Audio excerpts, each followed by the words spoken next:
We remember the values by which he lived, the ideals he embraced, his dignity, his diligence, his candor, and concern for the well-being of all Kenyans.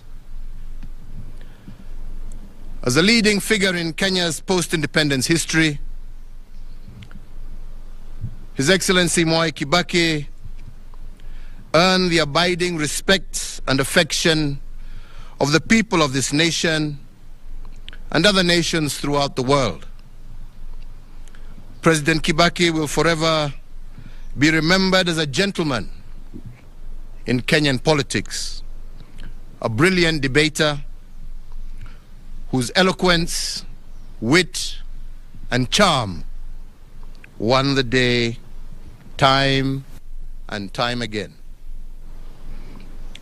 His contributions in the Ministry of Finance and as Vice President saw Kenya's economy grow steadily, fueled by a commodities boom, as well as fiscal and monetary policies that were the backbone of his economic philosophy. Believing that Kenya was once again ripe for a vibrant multi-democracy,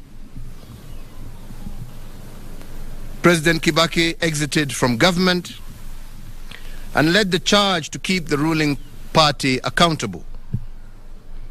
His contributions to the restoration of multi-party democracy as the leader of the official opposition, combined with his track record and impressive credentials, made Mwai Kibaki the natural choice for selection as the opposition consensus candidate against my own candidature in the year 2002 and the presidential elections that followed thereafter. On the 30th of December 2002, Mwai Kibaki was sworn in as the third President of the Republic of Kenya. He served as head of state and government until the 9th of April 2013. The late former President's administration conceptualized and spearheaded transformation in crucial sectors such as education through the globally lauded free primary education program, infrastructure developments in transport and energy, and the increasing the availability and access to health care for his fellow Kenyans. In honor of this great statesman, Kenya remains committed to maintaining policies that promote economic and social empowerment, democracy, the rule of law, and respect for human rights. The late President Kibaki championed the realization and objectives of the East African Community Common Market, of trade liberalization for the citizens of partner states of the East African Community. His inclusive spirit and conviction for economic empowerment transcended the territory of Kenya towards cross-border economic stability. The late former President's central role in shepherding Kenya into a new constitutional dispensation, a culmination of a decade-long quest, is a towering legacy that immortalizes President Kibaki. We can take comfort in the inspiring legacy of ideals and examples of devotion to his country, which he bequeathed to us all, more so with our new constitutional dispensation. His dedication and love for our country undoubtedly honors Kenya, East Africa, Africa, and in the world. He leaves behind a more united and prosperous Kenya, as well as a template for servant leadership which we must continue to nurture and improve for generations to come. And on his passing, today we once again renew our pledge in tribute to our great leader to foster. As we mourn the passing of an icon, we can rejoice in the lifelong companionship he enjoyed with his now departed wife, Her Excellency Mama Lucy Kibaki, and his extended family. Today, our sincere sympathy to his children, Judy Wanjiko, Jimmy Kibaki, David Kagi, and Tony Githinji, and to their families, and for all who mourn the passing of this great leader. As the late former president served Kenya, Africa, and the world, he also remained a deeply devoted family man, an avid golfer, and an earnest friend to many. To them we say that while Emilio Mwai Kibaki is no longer with us in body, his spirit, legacy, values, and ideals live on in each one of us and in the limitless ways that he made Kenya immeasurably better. Mwai Kibaki lives on in the hearts of millions of Kenyans, East Africans, and Africans who benefited from his leadership, admired his character, and were inspired by his example. Mwai Kibaki lives on in our fond memories of his strength of will, his charm, his wit, and his passionate love for God, for family, and for nation. In honor of the life and times of the late former President Emilio Stanley Mwai Kibaki, and on behalf of a grateful nation, I, Uhuru Kenyatta, under the authority vested in me as the President of the Republic of Kenya and the Commander-in-Chief of the Kenya Defense Forces, do hereby order and direct that 1, in testimony of the highest of esteem in which all Kenyans hold the person of Mwai Kibaki, the nation will observe a period of national mourning from today until sunset,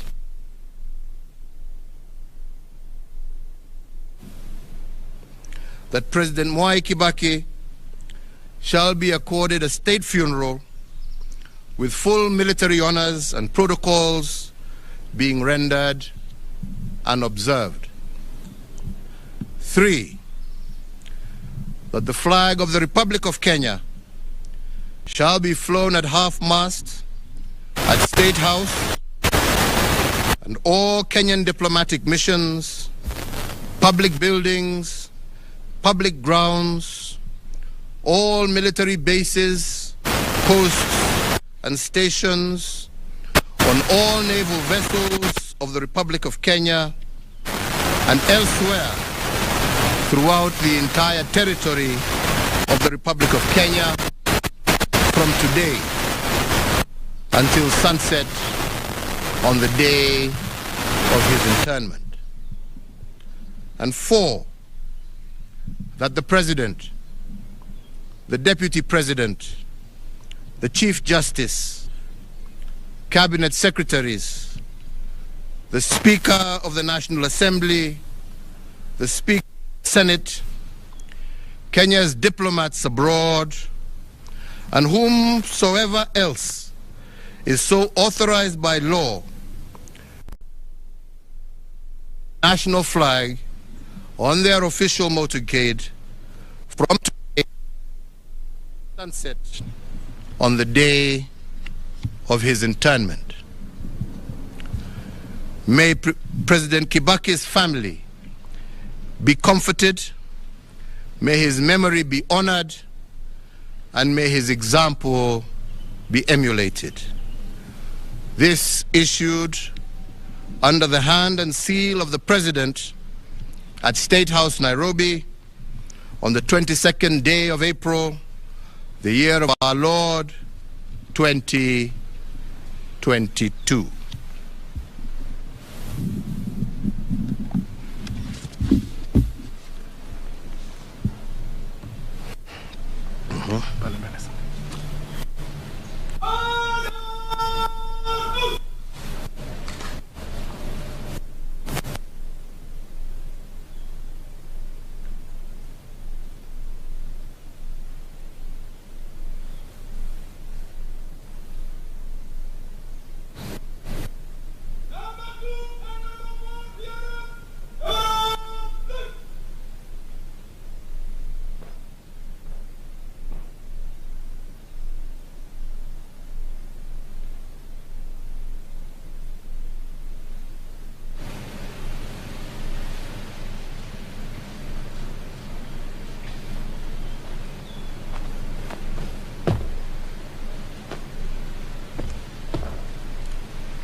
Toa hizi mic uzime umpatie huyo. Utoe uzime umpatie.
Kibaki